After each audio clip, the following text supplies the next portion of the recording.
आज सपा के राष्ट्रीय अध्यक्ष अखिलेश यादव के आह्वान पर प्रदेश भर में सपा नेताओं और कार्यकर्ताओं को जिला मुख्यालय पर किसानों के समर्थन में धरना प्रदर्शन करना है। स्थानीय पुलिस ने जनपद के नेताओं को घरों में ही नजरबंद कर दिया। संविधान को तार-तार करने वाले सरकार का लोकतांत्रिक व्यवस्था में आस्था न होना ही देश के लिए घातक है। बीजेपी पुलिस कानून व्यवस्था के अपने काम को छोड़कर राजनीतिक उपयोग में लगाती है, ये कहना है सपा नेता प्रदीप चौधरी का।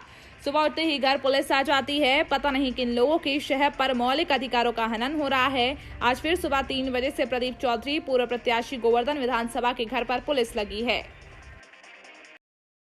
आज जो सपा ने कलेक्ट्रेट पर जो प्रदर्शन किया है, किसको लेकर किया है? माननीय राष्ट्रीय अध्यक्ष जी के आदेश के अनुसार जो किसान विरोधी बिल था, आज शांतिपूर्ण धरना पूरे उत्तर प्रदेश में दिया जा रहा है। समाजवादी पार्टी ने आज शांतिपूर्ण धरना किसानों का जो बिल मोदी सरकार ने पास किया था उसको वापस लेने के लिए धरना दिया जा रहा है, क्योंकि किसान बेहाल हैं। किसान को अपनी फसल का ना मुआवजा मिल रहा है, ना फसल का दाम मिल रहा है। किसान आत्महत्या कर रहा है। ये आज शांतिपूर्ण धरना था हमारा। शांतिपूर्ण धरने के साथ आज समाजवादी पार्टी हर प्रदेश के मुख्यालय पर इकट्ठा हुआ है और ये धरना शांतिपूर्ण है, शांतिपूर्ण रहेगा माननीय राष्ट्रीय अध्यक्ष के आदेश पर। तो किसान जिस हाल में आज रोड पर बैठा हुआ है, किसान की मांगों पर लेकर कोई एक्शन नहीं लिया जा रहा। किसानों की मांगों का कोई उन पर प्रभाव नहीं है, क्योंकि मोदी सरकार ने किसान को बेहाल कर दिया। इसलिए राष्ट्रीय अध्यक्ष के आदेश पर आज ये धरना का आयोजन किया गया। आज जो आपने धरना प्रदर्शन किया तो उसमें क्या आप लोगों की गिरफ्तारी भी हुई थी क्या? कुछ लोगों की गिरफ्तारी हुई है।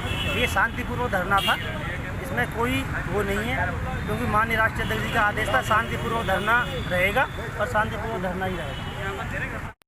जी नेताजी बताएं कि पुतला जलाने की क्या आवश्यकता पड़ गई और घर के बाहर आज विरोध क्यों कर रहे हैं आप लोग? आज समाजवादी पार्टी के राष्ट्रीय अध्यक्ष के आह्वान पर पूरे प्रदेश में जिला हेडक्वार्टर पर किसानों के समर्थन में आंदोलन होना था।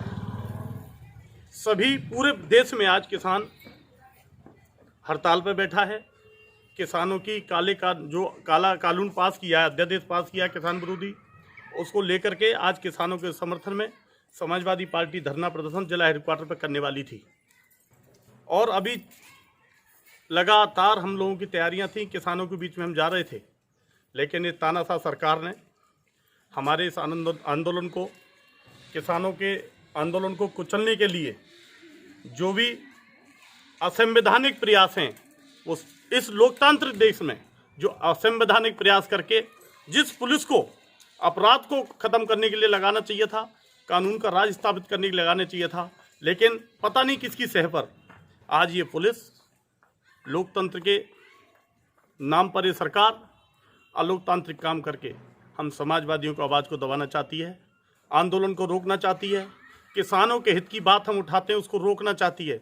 इसीलिए आज हम आंदोलन के लिए जा रहे थे, लेकिन सुबह 3 बजे से आप देख रहे हैं पुलिस ने हम लोगों को नज़रअंदाज कर रखा है, नज़रबंद कर रखा है सॉरी, और घर से हमको नहीं निकलने दे रहे हैं। घर के बाहर भी पुलिस है। हम ये कहना चाहते हैं कि हम लोगों को समाजवादी को जिस तरीके से पानी को मुट्ठी में नहीं किया जा सकता, समाजवादियों को भी तुम मुट्ठी में नहीं कर पाओगे। इसलिए आज हम यहाँ बैठे हैं घर पे अपने, और हम धरने पे बैठ गए काली पट्टी बांध के, और योगी आदित्यनाथ जी का पुतला दहन किया है। और अगर ये नहीं माने तो हम लोग बड़ा आंदोलन करेंगे।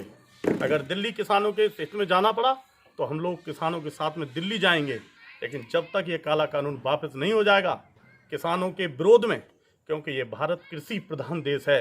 मैं प्रधानमंत्री जी को बताना चाहता हूँ कि प्रधान शब्द यहाँ सेकंड प्रायोरिटी है और फर्स्ट प्रायोरिटी भारत में कृषि है, और इसीलिए इसको कृषि प्रधान देश कहते हैं। इसलिए आप जितना चाहो दम लगा लो, आप किसानों को नहीं रोक पाओगे, किसानों की आवाज़ को नहीं रोक पाओगे। और समाजवादी पार्टी किसानों के हमेशा चौधरी साहब चरण सिंह जी के पद चिन्हों पर चलने वाली पार्टी है और किसानों के हित में काम करने वाली पार्टी है। इसलिए किसान आंदोलन को नहीं रोक पाएंगे। हम लोग समाजवादी लोग, हम देखते हैं पुलिस कब तक कितना दम है सरकार में हमारे आंदोलन को रोकने के लिए, हमें रोकने के लिए। लगातार हम लोग लेटेस्ट न्यूज देखने के लिए प्राइम ब्रेकिंग न्यूज चैनल को सब्सक्राइब करना ना भूलें और साथ ही डेली अपडेट्स पाने के लिए बेल आइकन